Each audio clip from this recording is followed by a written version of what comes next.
So I'm like one bad day away from just quitting my job, and I cannot afford rent. So my OnlyFans will be in the description below. Yay!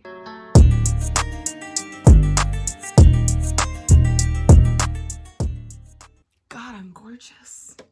Hi guys, my name is Jada, and in case you didn't know, YouTubers cannot stop fucking up. Whether it includes racism, abusive behavior, or just straight up child grooming, these YouTubers cannot grasp what it's like to be good people. Or not even just good people, just decent human beings. Like, the bar is just so low and they can't reach it. It's really hard. So with a lot of fuck ups, there are a lot of apology videos to save face. And I feel like us as an audience have seen so many apologies that we now know what's a good and a bad apology. It's sad, really, but like my therapist says, if you can make money off your sadness, is it really that bad? So that's the point of this video today. We are just going to be looking at iconically bad apology videos made by YouTubers and rewriting them to where they're at least decent. Now, these rewritten apologies aren't going to condone their behavior. I don't even want to make it sound like that, but it's mainly just going to be to outline what they could do better. I am not condoning anybody's actions in these videos. Frankly, I think that the people that I've chosen are kind of the worst. I believe that we should give people room to grow, but God, these people make it so hard. So with introductions out of the way, let's get started with our first victim, Brooke Houts. No excuse for it is the thing. Like, I would never ever try to make up an excuse on why what happened, but what I will say is that it was just a mistake. You need to go to jail. You need to go to jail. I am absolutely appalled. Where it displays her mistreating her puppy and being an absolutely vile and despicable human being who doesn't deserve animals. Defending her actions. For some reason, she always defends her actions even though she actually suplexed her dog into another realm. I love it when I see people say, oh, well, the animal's my property, I can do what I want and train the animal however I want. No, you fucking can't. You know, got put out there for everyone to see. I learned so much and I still continue to learn every single day. Okay, now have you done anything after the video, you know, getting leaked and everything, people just going after you? Have you done anything to improve? Yeah, so I have done, basically in my eyes, like, there was nothing that, like, there's so many different answers to this question. Brooke Houts is a 21-year-old YouTuber based in LA. At the height of her channel, she had over 33,000, 300,000 subscribers. I don't know what happens after 1,000. I can never get there. Her content mainly was around lifestyle type stuff. You know, the shit that's overly positive and just doesn't take a lot of effort to make. Apparently, others thought this as well because the only videos that were doing remotely well for her were the ones that involved her dog, Sphinx, which is a Doberman puppy. If you don't know where I'm going with this, then you have been living under a rock. Because in 2019, Brooke accidentally leaked a video of her beating her dog. Apparently, Brooke's brain cells are so skinny thin that she accidentally posted outtakes of a video that was supposed to be there called Pranking My Doberman Puppy. These outtakes had Brooke punching her dog, bringing him to the ground, and spitting on him when he didn't do what she said. I am debating on whether or not I actually want to put the video in this. However, if I do, here's a warning that the video is really upsetting. I mean, there's not blood or anything, but I mean, if you're a decent human being, seeing a dog get hurt is really upsetting. Crap on the door. I'm gonna have him run out. We're just gonna see what he does. I don't know. It doesn't faze you. Well, as you can tell. Stop! We love you. We love you, or whatever. We love you. We love you.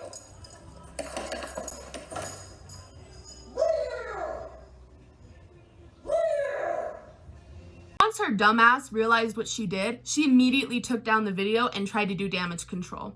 However, the internet's forever and everybody was clowning her. Brooke was dragged across the internet by the likes of Keemstar and Logan Paul, which in 2019, if people are siding with Logan Paul against you, you have to reevaluate things, bitch. And it didn't just stop with Logan Paul. Literally, Twitter had a field day with creating the hashtag Brooke Houts is over party. Action outside of YouTube was also being taken, with law enforcement getting involved and even PETA trying to get her deplatformed. It was such a big deal back in last year. It didn't help that, much like her personality, Brooke's apology was utterly trash. Brooke did a classic notepad apology, which was tacky, even in 2019. I was gonna read the whole apology word for word, but much like Jared, I'm 19 and I never fucking learned how to read. Don't worry, you're not missing much. It's just a standard YouTuber apology, with such tropes as not claiming to play the victim card, but then going in to say how she's the victim in this entire situation, downplaying the actual event by leaving out information, and trying to salvage any hope of saving face. Let me break down this apology for a second, because I think it is a classic and yet ironic case of a bad apology. She starts off the apology by saying, "I know that no matter what I say, nobody's gonna think I'm a good person anymore."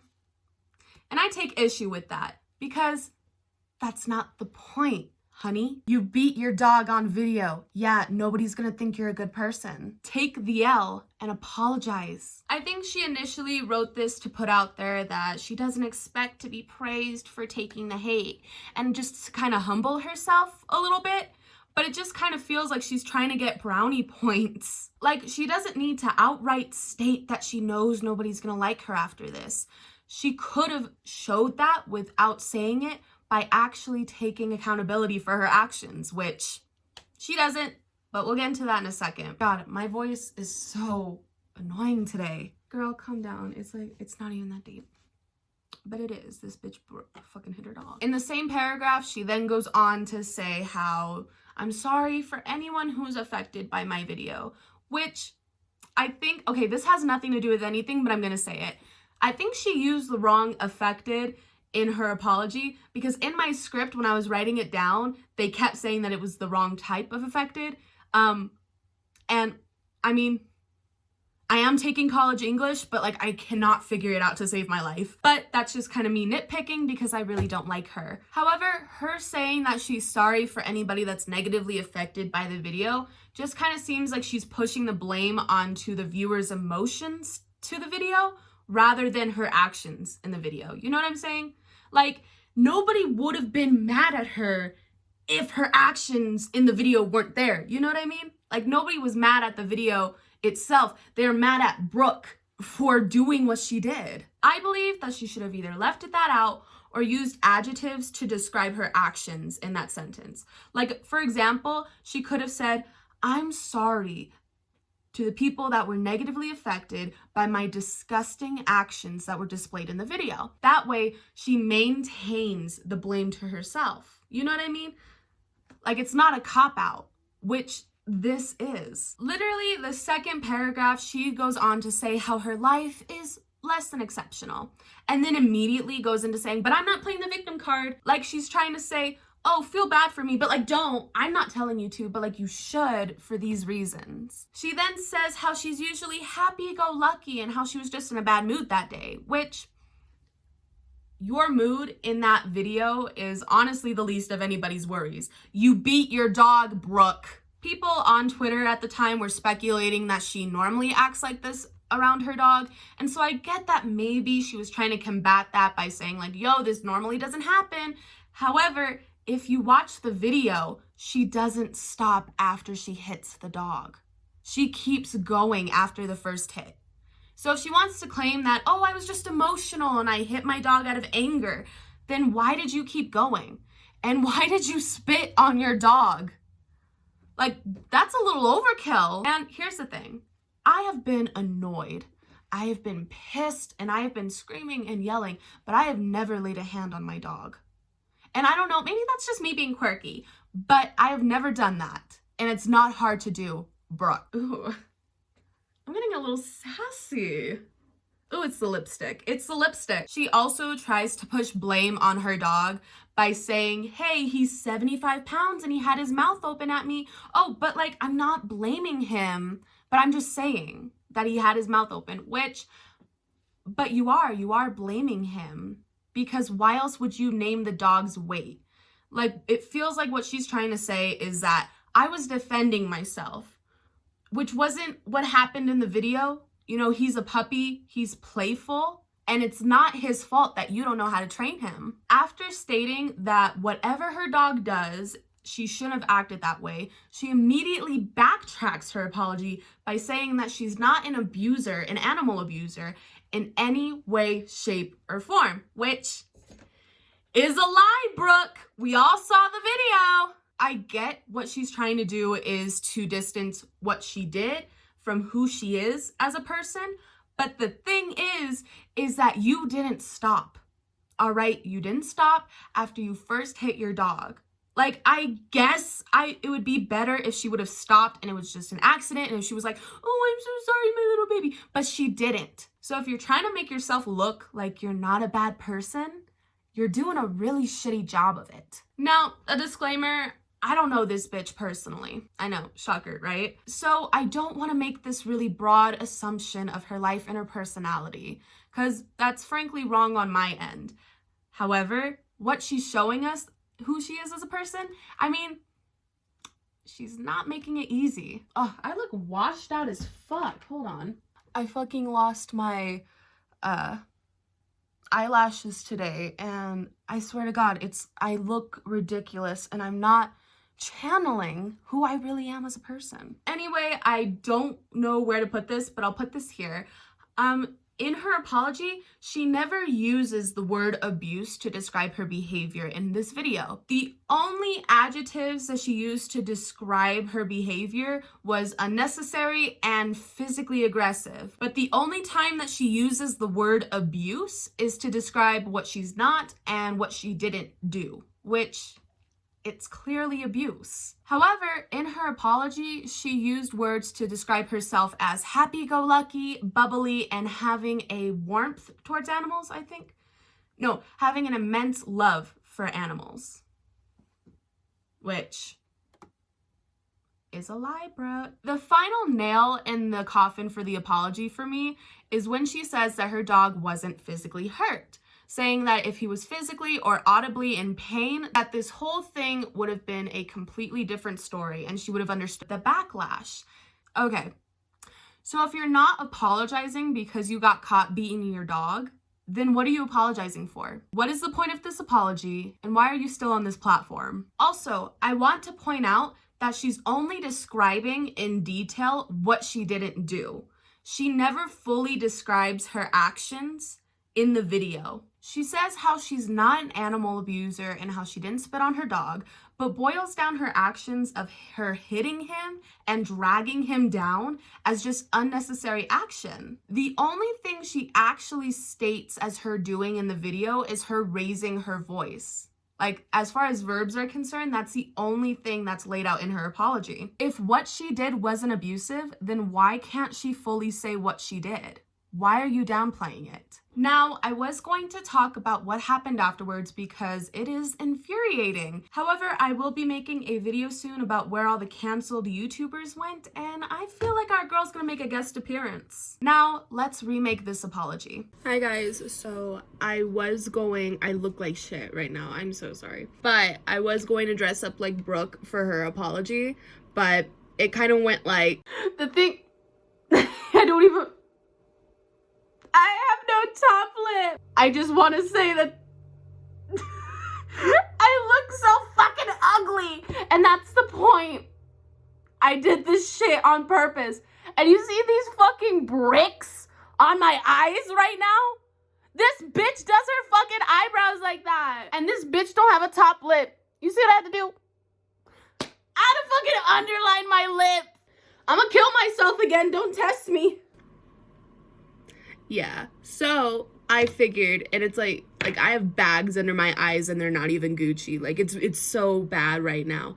But I figured that I would just do the apology like this. just because like I've been working on this video for like 2 weeks now. Like, it's time to be done, baby. It's time. So without further ado, this is the apology. I realized that I was saying Brooke's name wrong, like really fucking wrong. It's Houts, not Hout. Hello everyone, my name is Brooke Houts, and I am in video format because only a big dumb idiot wouldn't make the apology video on the same platform that she fucked up on. You know what I'm saying? If you don't know what's going on, recently I had accidentally uploaded outtakes from my video pranking my Doberman puppy. In those outtakes, I showed me physically dominating my dog. I pushed him hard out of frame and I held him down to the ground. I even got in his face to yell at him. There was some debate on whether or not I spit on him or not. And even though we all saw the video and we saw me, you know, make a spitting noise and like jerk at him, you know, that never happens. I never spit on my dog.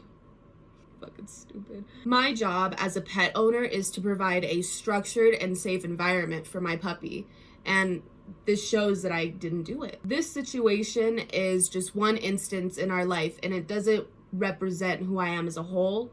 However, my immature and disgusting behavior against my dog just shows that I'm not ready to take care of him. Sphinx is a good dog, and he doesn't deserve to be treated like that, especially for somebody that he loves. Because of all of this, I have decided that the only course of action that I can do now is send Sphinx to go live with my parents while I work on myself. My parents are amazing when it comes to animals, and they can even provide him the proper training that he needs that I could never be bothered to do. Sphinx deserves a good owner, someone who won't take their anger out on him. I will be taking steps to be better. I will be going to counseling and therapy to try to work on my anger issues. I also actually want to take the time to learn how to properly take care of Sphinx and have him properly trained. I also need to apologize to the viewers who saw the video itself. I am sorry to those that were negatively affected by my disgusting actions that were displayed in the video.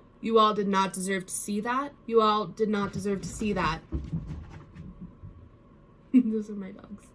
And I understand that I caused hurt and disappointment into this community. And for that, I'm sorry. This goes without saying, but I will be taking a break to start the process of getting better. Thank you all for your time and your advice. And fuck, I'm like so tired. Thank you all for your time and your advice, and I will be seeing you soon. See, a short and sweet apology that she could have done on her platform.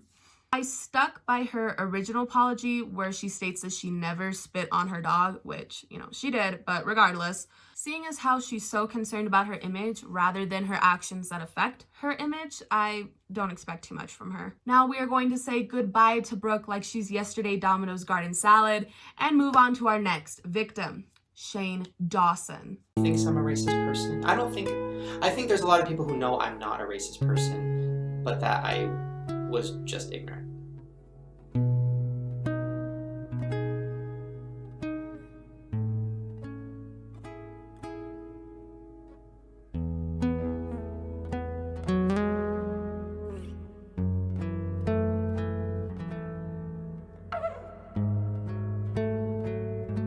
I saw these videos of these Asian bitches trying to do makeup and trying to show people how to do makeup. And you know what? I ain't racist. I ain't trying to be racist, but all I'm saying is bitches should stick to what they know. And what they need to be doing is making videos about how to give good blowjobs and give good nails. That was kind of racist, wasn't it? Now, I know that I'm about 4 months late to the whole conversation surrounding Shane Dawson. However, if you're my college advisor, you'd understand that that's normal for me. Shane Dawson was, to me, like so many other people, our first introduction to what YouTube was as a whole. Shane, Fred, the Key of Awesome were basically my entire childhood. I even supported Shane Dawson by buying his terribly auto-tuned music. Have no fear, your hero is here. My super sense is telling me the danger is near. I'm getting close to you so I can watch your back. A villain's on the loose and he's ready to attack. Ow! Now, for this video, I went back to see his old videos just to see what 8-year-old Jada saw on her iPod Touch back in Utah, right? And sadly for us, Shane Dawson deleted his Shane Dawson TV channel. Well, not channel, but he deleted the videos that were on there. And that was his main channel for the skits. Luckily for me, most of his skits are re-uploaded on YouTube. Mainly the ones involving blackface and creepy shit with children, which, what was I watching? However, I stumbled upon a couple of older Shane Dawson fans who made compilations of his skits that they actually liked, right? And I'll be honest, I actually kind of laughed. I'm not gonna sit here and say that his comedy was among the lights of South Park or Family Guy or whatever, but they did get a chuckle out of me. The assignment for today is to write an essay about what you want to be when you grow up. Now, I know most of you are useless and have no talent or future, so just make some shit up and present it to me by Friday, okay? Yo, can I make a rap? Mark, I don't usually suggest suicide. All right, Susie, I won't kill myself today. Why did you send me on this show? That's not what scared straight means. In one of the video's comment section, one person said, take a shot every time you don't laugh. You'll die of alcohol poisoning. And someone replied to it saying that their videos are comedy gold, which, okay, John M. with the stock photo profile picture. His comedy isn't something that I'd say is gold. What I think made me laugh is just how fast-paced his comedy is. Like, his skits had Little Mormon Jada being like, oh my god, you can say that? But as I'm older, I know that there's a reason why you can't say certain things. Now, Shane Dawson based his entire early career off of shock comedy. Controversy is mainly surrounding his portrayal of minorities and women. He used racial stereotypes as the punchline of a lot of his jokes. He did blackface to portray black people, and he used the N-word to reference black people. I mean, I got nothing. I don't know how to condone this. However, I do want to speak a little bit about his characters and his videos. Now, I understand that there's this conversation going around about what can and can't be joked about on the internet. And frankly, that's not what this video is about. That's not what I'm going to cover. I'm not here to dictate what is said and what's not said. However, I do want to dissect his videos here for a second.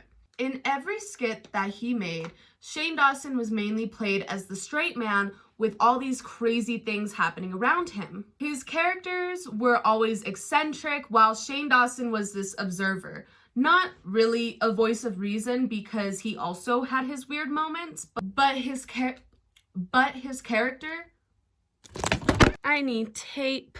Okay, so officially, I guess I need to get a tripod because my whole thing is being set up by tape, and yeah. His characters were always eccentric, while Shane Dawson was this observer. He wasn't really the voice of reason because he had his own, weird moments, but Shane's character was obviously supposed to be the audience member going through this weird world that Shane created. This type of comedy is really popular with the likes of Dean Martin, Jerry Lewis, Jerry Seinfeld, and even Bob Newhart.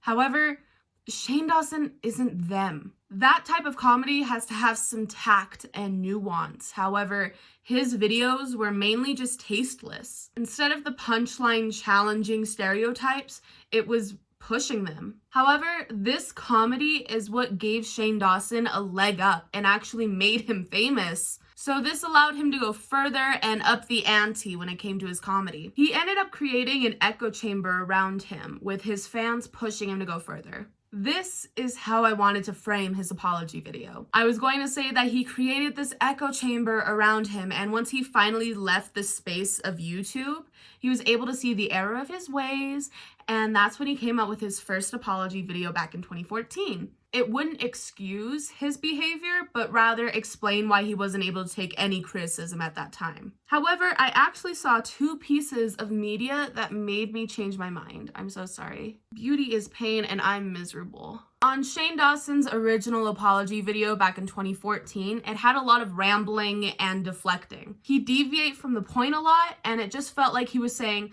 well, the people who know me know that I'm not racist, but I'm sorry you feel that way. You know what I mean? He thinks I'm a racist person. I think there's a lot of people who know I'm not a racist person, but that I was just ignorant. I'll give him credit that after this video came out, he stopped with that type of content and moved on from skits on his channel. I also know that apologies back in 2014 were not as common as they are now, so maybe he didn't understand how he was supposed to make an apology, even though it's like not that hard. However, I actually watched his movies that he created. Shane Dawson made 3 total films. However, I'm only going to be focusing on the one called Not Cool. Not Cool was Shane Dawson's first feature-length film. This movie was actually part of a documentary called The Chair.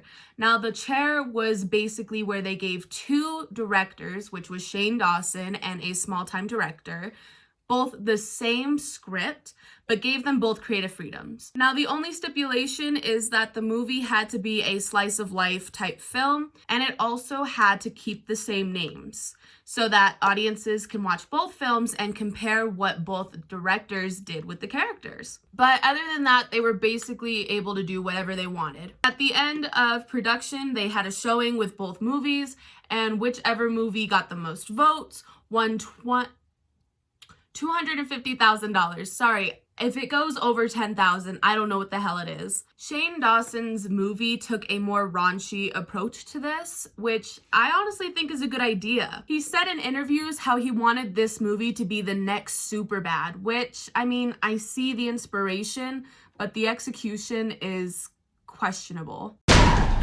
Public sex is way in right now. Glory hole. Who are you? Fucking Spider-Man? Give me your dick. However, I really want to focus on the documentary that covered the movie, The Chair. Shane Dawson really doesn't look good in this. I'd love to say it's editing, but honestly, he's a bitch through the whole production. He wouldn't take any criticism. He wouldn't take anything out of the movie. It got so bad that Zach Quinto, the producer of Shane's film, took his name off midway through production because he didn't want to be associated with it. Honestly, I don't blame Zach. The movie is very 12-year-old cringe-lord fest. You know what I'm saying? There's one scene in this documentary where Shane is talking to his producers, and the producers say like, hey, we got to tone this down. You know, people aren't even auditioning for our movie, and nobody wants us to film in their locations. And Shane had this to say. Somebody out there is a rat, and they're going around saying this is the raunchiest movie ever made, and it's pissing me the off. And he says, look, I'm going to be honest with you. I've had clients that have gone online, watched Shane's stuff, and said, I don't want to be a part of that. When I was an actor, I was auditioning for everything. I don't quite understand the logic of being picky when you have no job. Well, no, but that's the problem. They do have jobs. And one woman in particular who's a professor who's up for tenure. Well, then why am I seeing professors? Where are the actors? It's a smaller, more limited talent pool than out of New York or LA. Can't find actors. If we can't find crew, then how are we going to fix this to make Pittsburgh look great? Because Zach Quinto ain't doing anything. Also, there's this costume designer that went to both Shane's production and the other director's production, Anna, I think. And they had this to say about Shane Dawson's movie. I only read this one. And that's Shane. Yeah. Shane did hire us, but we told him no. We're talking about a subtle character development as opposed to a caricature. Guys, I'm so excited that you want to do this. Now I can put this in the dumpster, and I feel so much better. Oh my God, why is my ear... Oh my God, is my ear having a panic attack right now? Anyway, he acts completely rude to everyone around him. Again, it's fine that you're saying Facebook. I just want to say it too many times. Well, but she also said you Facebook stalked me. I know, so we can use it, but say if the opening montage doesn't have Facebook and it's like generic, whatever. Do you not understand what I'm saying? I she do. Says Facebook No, I do. stalked It's me. okay. It's okay. Then why are you saying it's not okay if because you say she's saying it twice? so many times that So it's we can like... only say it once? So then we either can say it or we can't. No, that's not... Do you understand what she's saying? It's... No, I don't either. Just the second one, the line. In this video, he does a Scrooginger's douchebag move where he will say something and judge if he's joking or not based off of the other person's reaction. We have a movie that can still be better, but in the way that you envision it. Not about changing your vision. Do you see it as something that you still want to work on and make better? You guys, I'm really annoyed because I feel like I have not come across any less than a collaborative person. If you guys told me, like, hey, I think there's a lot of work to it, I'd be like, okay, great, let's do it. You won't read the notes? I want to see all the notes. You said the opposite to me. You specifically told me that night, you guys are gonna send me the notes and I'm never gonna read them. I mean, as a joke. But it's been a week and you haven't read them either, so I don't know where they are. Now, there's this weird meta moment in this video where he's berating one of his producers for giving him notes, and he says it's gonna make me look bad because he didn't want to take the producer's notes. Your note, they're gonna roll the tape back. It's gonna go back to him saying that the first 25 minutes doesn't work because Tori's not in it, and gonna go to me saying, I think that I wanna do it this way. That was the first note you went into, is the one that you knew they were gonna use. No, I don't, Jamie, because I'm not thinking about the TV show. Like, I haven't even thought about that since that day. Like, he knew he was acting like a dick, but he didn't want to change it because he was so stuck on wanting to be right. Now, in recent years, Shane Dawson has made this kind of character of himself where he's seen as this soft little boy with no voice. He even gave himself the title of YouTube's grandfather for how long he's been on here. But he shows himself on YouTube to be this, you know, unintimidating, just soft little boy. However, when you see this documentary, he's not this little boy who is blinded by his own success. He was a willfully ignorant man getting famous off of his glorified minstrel shows. Also, I didn't know where to put this. Sorry, my ear is like gonna explode. I didn't know where to put this, but I'll put this here. Shane Dawson's original apology back in 2014 was within the same week as his movie's Not Cool release. Isn't that just so interesting? Speaking of horrible apologies, he made one 4 months ago titled Taking Accountability. Now, with a 6-year gap between apologies, you'd think he'd learn a little bit, but the growth here is honestly lackluster, to say the least. It seems like, once again, his apology isn't scripted, which would normally be a point of praise.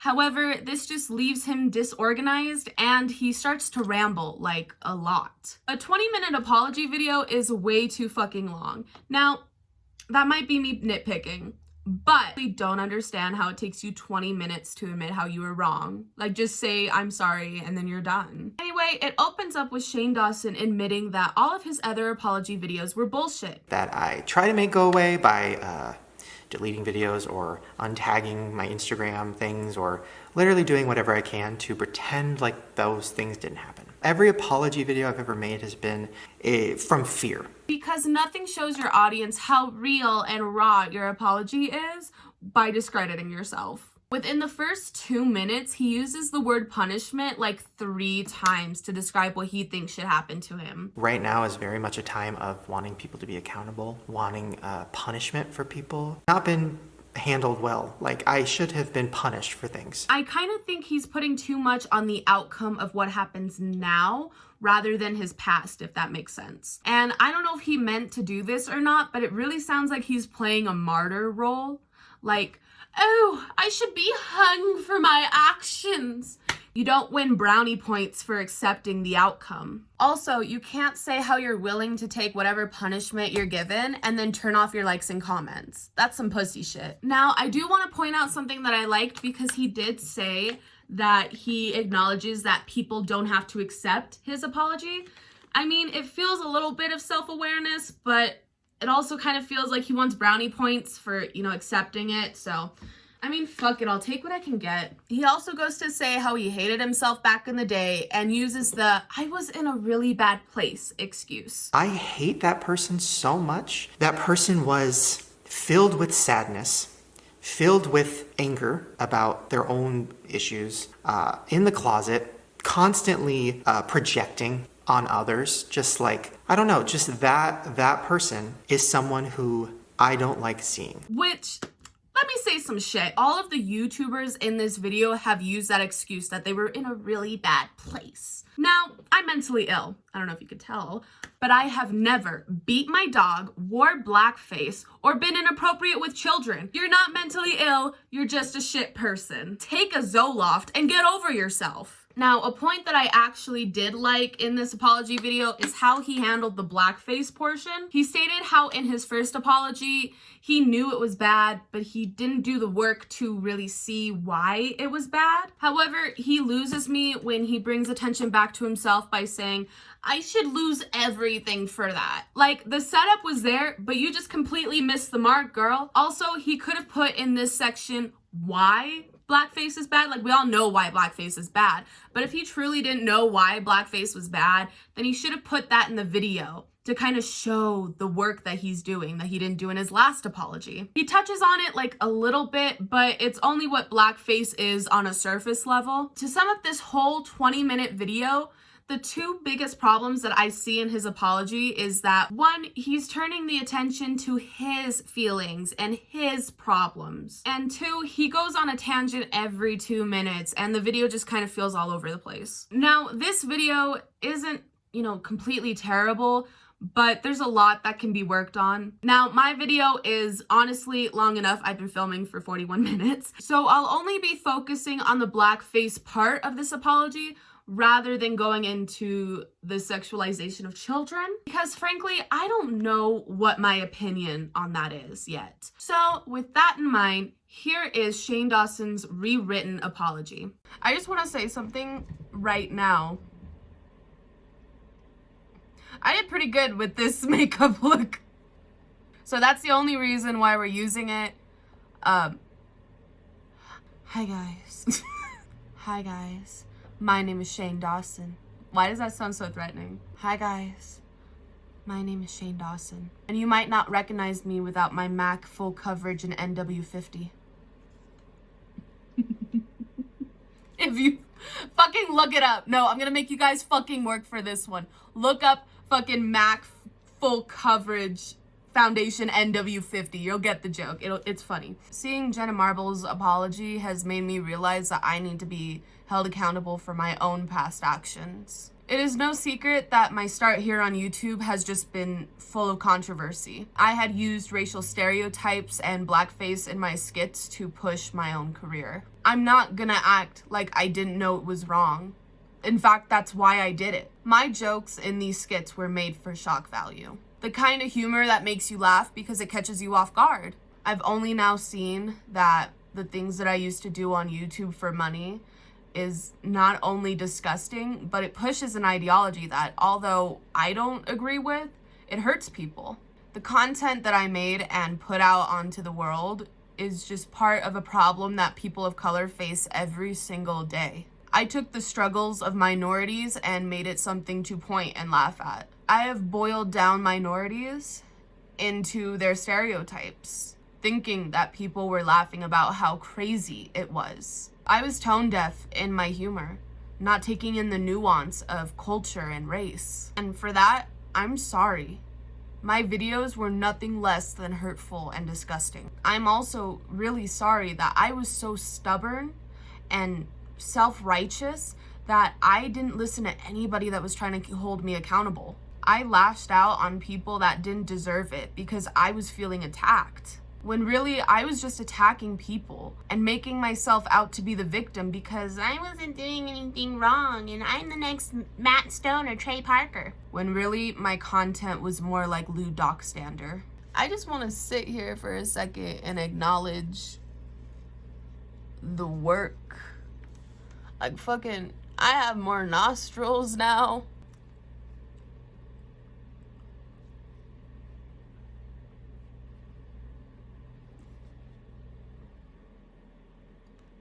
Okay, I'm going to bed. All right, on to the final apology remake, and honestly the most infuriating. Zoe Laverne. It just happened. We both were in a dark place when we first, and friends do that. They catch feelings for each other. That's not a bad thing. Yes, the age is a bad thing. Yes, it's wrong. Yes, it's not good. And we both realized that, and we stopped because we didn't want to get this out of proportion. We didn't want this to happen. We knew that it was wrong and we wanted to stop, and we did. But because, like I said, it got brought to social media, people are making it such a big issue. I'm not a pedophile. I'm not a pedophile, and I will continue to say that. I don't care what anybody has to say. I'm not a pedophile. I am 19 years old. Yes, I am labeled as an adult, but I am still a teenager. And we all mess up and we all do things that we don't know, but we have to learn from experience. And I know that I'm not the only person that has been put in this position before. And okay, I'm gonna say this. I hate Zoe. I don't even hate dog beating Brooke, but God, Zoe's so annoying. The funny thing about Zoe is that she and I are the same age. I am only older than her by less than a month. I don't know if that's an insult to me or to her. To be frank, I didn't know who she was up until this month, and wow, what an introduction. Zoe Laverne is a 19-year-old TikToker with such talents as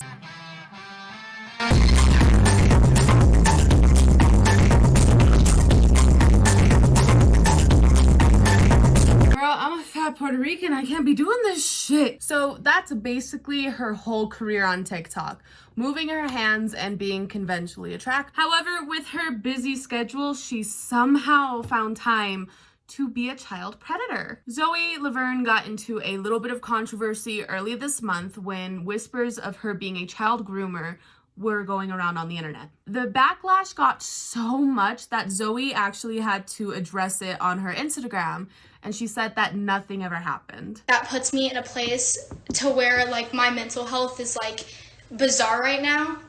It's bothering me a lot, and it's time that I speak on it because I'm sick of it.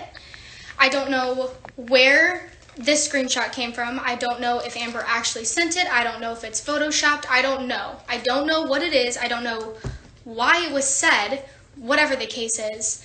But I am here to tell the truth and tell you that I am 19 years old and I know better than to do anything with a 13-year-old minor.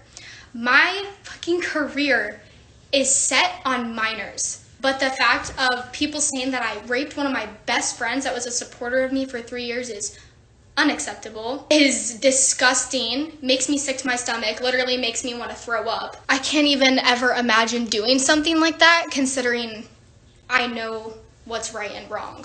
Well, girl, imagine our surprise when we actually saw the video of her kissing a 13-year-old. Reminder, she and I are the same age, 19. Disgusting! Now, I will not be showing the video out of respect for the child, but just to sum it all up, it's not blurry. Like, it's her. We can see that it's her and this 13-year-old boy. There are also other videos of them kissing, holding hands, cuddling in the same bed. And what's so fucked up about this whole thing is that it's them filming. It's not like they were being secretly filmed or anything. They were filming themselves doing this illegal act, which, I mean, I guess it's good because we would have never known about this if they hadn't been so stupid, but damn. It kind of reminds me when plugs on Snapchat will be posting, you know, what they're selling and then get shocked when the police pull up. It's like, honey, what did you expect? Zoe's apology video on Instagram Live was an attempt at damage control and was a bad attempt. It was so bad. It just happened. We both were in a dark place when we first, and friends do that. They catch feelings for each other. That's not a bad thing. You caught what? Bitch, the next thing you're gonna be catching is these hands here in a minute. How dare you boil down your actions to, oh, we caught feelings for each other. That's what just friends do. Like, girl, you don't give a fuck about this kid. Because if you did, you would have waited until he was able to consent. Yes, the age is a bad thing. Yes, it's wrong. Yes, it's not good. And we both realized that and we stopped because we didn't want to get this out of proportion. We didn't want this to happen. Girl, you're really trying to make yourself look like Romeo and Juliet when really you're just Woody Allen. People are making it such a big issue. I'm not a pedophile. I'm not a pedophile, and I will continue to say that. I don't care what anybody has to say. I'm not a pedophile. Oh, officer, call off the investigation. Homegirl doesn't care what you gotta say. She ain't no pedophile. And it's bothering the both of us because Connor doesn't like people calling me a pedophile. Like, I know he doesn't. Even though I can't talk to him, I know it's hurting him because he knows that I'm not like that. He knows that I'm not a pedophile. And he doesn't like it when people call me a pedophile. Okay, well, maybe don't be a pedophile with a child. I don't know what you want us to say. I wanted to go live and address the situation, and I wanted to let you guys know that I am sorry, and I realize that I mess up every fucking week I realize that. I realize I'm always doing something wrong. But as an influencer and as an influencer having the platform that I have, it is really hard to deal with hate. I'm sorry I messed up. Baby girl, this isn't, oh darn, forgot to do my dishes, or oh, I went back on a promise. Like, you groomed and sexually assaulted a child on camera. This isn't like a simple mistake. You used your power of age and status against this child. And it really hurts me that a bunch of people think that I'm this monster and that I'm a pedophile and that I'm a groomer and stuff. I never groomed Connor. I would never do that. But you did. You did groom this child and videotaped it. Like, we all saw the video. It's not something that I'm proud of. It's not something that he's proud of. It's something that we both learned from, and we are sorry. Like, genuinely, we're very sorry. And I didn't mean to make any of you uncomfortable with me. Why are you acting like it's his fault too? Like, you guys aren't in this together. You are a child predator and he's a child. Do we not see what's wrong here? See, she goes into this classic argument of how she was in a dark place, like I told you, and then she says how she just wanted to be happy. I am sorry again, and I will continue to say that for the rest of the time that I'm on social media, because I do feel awful for it, and I wasn't in the right state of mind. I was going through a lot, and I really just wanted to find happiness, and I really just wanted to be happy. And Connor was my best friend, still is, even though we can't talk. He's still my best friend, and he made me happy in many different ways, and I made him happy in many different ways. We both were really close. Okay. So I know that I'm not supposed to be comparing mental illnesses, but I am, because fuck you. But let me just say this. Depression has never made me want to be with a child. Dead, yes, but child grooming, no. The rest of her Instagram live is just her addressing, or rather, barely addressing the other controversies that she's in. And she kind of throws herself a pity party. And as I mentioned before, me and Zoe are the same age, and I don't know about you, but 13-year-olds gross me the hell out. They don't shower, they do weird Fortnite dances unironically, and honestly, they just make me feel uncomfortable. So I don't know why she decided to be with a 13-year-old. Like, how can you be attracted to a child? Like, oh my god, am I quirky? Oh my god. Like, oh my god, that's just so quirksters of me. This apology is not only disgusting, but rather a waste of time because she doesn't learn her lesson. She decided to go on the boy's live that she groomed and say how much she misses him. She went on TikTok to make fun of the situation and even had her mommy go on Instagram Live to defend her. Don't cry. It's okay. Shut it off. She wants to say hi to her fans. Say hi to them, Zoe. Hi, guys. And don't believe everything you hear. Lock that bitch up. Lock it up. As you can tell by my overly sarcastic tone today, I hate this bitch and I hate what she did to this child. Now, you may be wondering what her apology remake might look like, and honestly, not much. No apology is gonna feel adequate, and honestly, this is just gonna be a stain on her career forever. As it should. I believe that if she wanted to make any amends with her audience, she would have to make a video on YouTube instead of going on Instagram Live. Then she would have to, script her apology and then throw it away, because the only acceptable apology would be, I groomed a child, what I did was disgusting, and there's no excuse. We will be dealing with this situation privately to protect the child, and I will be seeking treatment. I am sorry to those I disappointed. And then never show her face on the internet again. I also believe that TikTok has to do some shit too, because this is their second creator that has been caught for child grooming.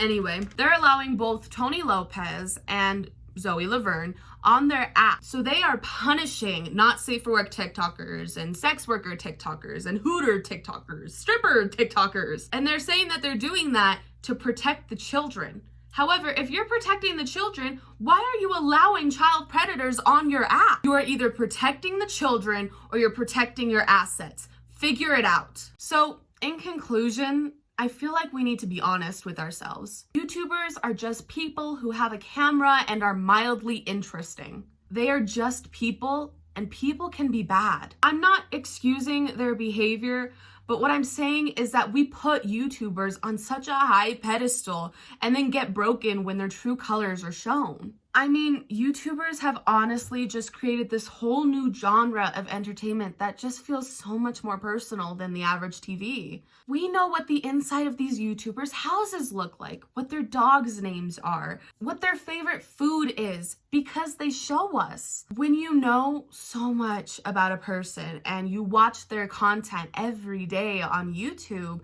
you start to feel a sense of closeness to them. You start to believe that they're your friend. You start to think that they're your friend when you have never said a word to this person. When you have friends, you hope that they're good people and that they won't do anything to hurt you, which is why I think it's hard for people to hold their favorite creators accountable for their actions. Even Zoe still has supporters because when our friend does something wrong, we know that they can do better, be better. We sometimes forget that YouTubers are their own people with their own agendas, morals, and ideas. This ideology also goes the complete other way with the creation of cancel culture. When you think that, oh, this person tricked me into loving them, and now I know that they're bad, and so they will remain bad, and they need to be punished for that. And honestly, that's such a bad way to think about it. I believe that people can change, that they can outgrow their once problematic views. That's why I also believe that apologies are nothing unless you show growth behind them, which is what frustrates me so much about Brooke Houts and Zoe Laverne. I know that it's really hard to accept that you don't know these people, but you don't. There's editing apps for a reason. YouTubers show you what they want you to see. It's okay to love these creators, but you have to remember that they are people and they need to be held accountable for their actions. And honestly, just because you have a high subscriber count doesn't mean you have high morality.